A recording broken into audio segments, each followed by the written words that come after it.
महाराष्ट्रावर वर्षातील 12ही पौर्णिमा सुखाचे चांदणे शिंपित होत्या. देवगिरीवर गरुड ध्वज आणि पंढरीवर वारकरी ध्वज दिमाखात फडकत होते. आणि घात झाला. चंद्राला अकस्मात खळे पडले. कसे पडले, केव्हा पडले ते कोणालाच समजले नाही.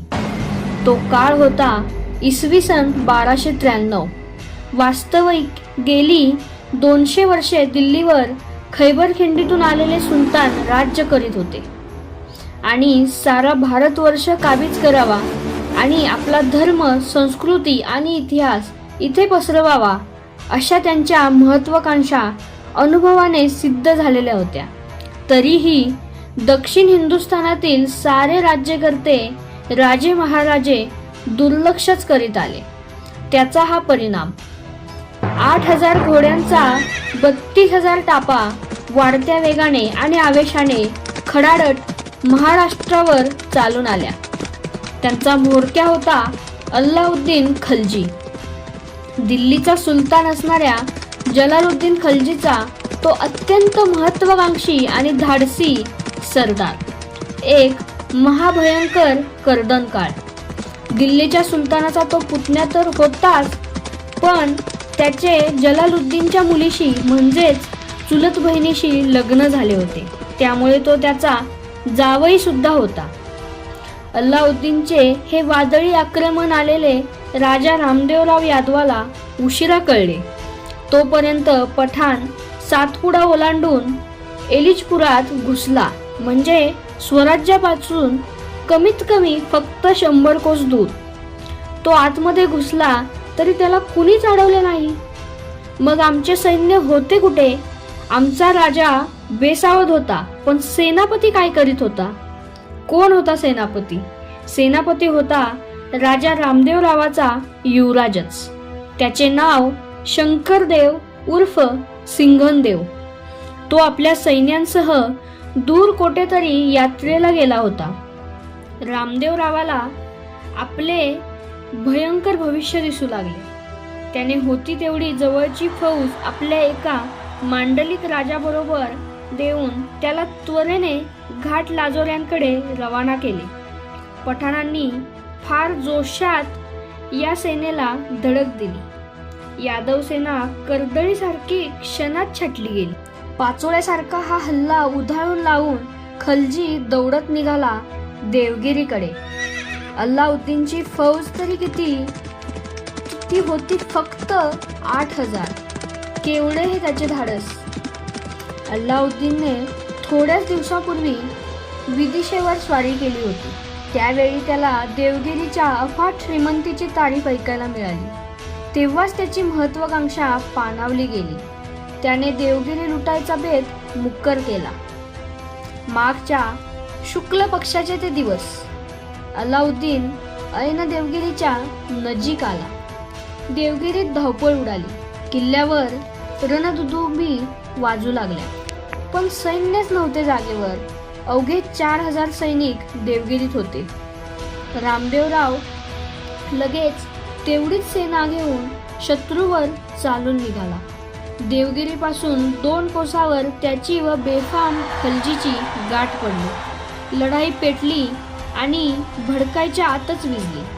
कारण यादव सेनेच्या पठाणांपुढे टिकावंच लागला नाही. यादव कसेबसे किल्ल्याकडे पळाले. राजाही किल्ल्यात शिरला आणि किल्ल्याचे दरवाजे बंद करून टाकले. किल्ल्याखाली देवगिरी नगर होते. ते अलगद खलजीच्या तडाख्यात सापडले. अफगाणांच्या पंजात यादव प्रजा गवसली. पठाणांची धाड पडली देवगिरीच्या अब्रूवर. किंकाळ्या केवळ केविलवाण्या ठरल्या. कारण त्या ऐकणार कोण? ऐकणार फक्त अफगाणच. सपाटून लूट सुरू झाली. हजारो उत्कृष्ट घोडे व 30 हत्ती शत्रूच्या हाती पडले. लूट चालू असतानाच खलजीने देवगिरीच्या किल्ल्याला वेढा घातला. देवगिरी अत्यंत बळकट आणि अजिंक्य होता. वेढा घातल्यानंतर अल्लाउद्दीनने एक अफवा दिली की पठाणांची फौज ही केवळ एक आघाडीची तुकडी आहे. खरी मोठी फौज आमच्या मागोमागच येत आहे. ती केव्हाही येऊन धडकेल. ही बातमी सर्वत्र पसरली. अगदी तेलंगण, कर्नाटक, गुजरात येथील राजांनाही पोहोचली. पण मराठ्यांच्या मदतीला कोणीही आला नाही. पण गडाची रचनाच इतकी बिकट होती की शत्रूचा आत प्रवेश होणे अशक्य होते. पण बळकट देवगिरीचा हात कपाळाशी गेला. सैन्य जागेवर नाही, धान्याचा खडखडाट, शत्रू असा भयंकर, कोणाच्याही मदतीची आशाच नाही आणि दिल्लीहून प्रचंड पठाणी फौज येतेच आहे या बातम्या. मोठ्या कठोर मनाने रामदेवरावाने अल्लाउद्दीनास कळवले की मी तुमच्या पुढे शरण आहे, तहास तयार आहे. पठाणांचा जल्लोष उठला. महाराजाधिराज पृथ्वीवल्लभ सिंहासनाधीश्वर प्रौढ प्रताप चक्रवर्ती रामचंद्र यादवेंद्र महाराजा श्रीरामचंद्र अल्लाउद्दीन पुढे खंडणी देण्यासाठी स्वतः शरण निघाला. महाराष्ट्राचा हा पहिला अपमान, ही पहिली शरणागती आणि ही शरणागतीची सुरुवात. एकूण 600 मन सोने, 7 मन मोती, 2 मन हिरे मानके, 1000 मन चांदणी आणि रेशमी कपडाचे 4000 ठाण खलजीच्या पदरात पडले.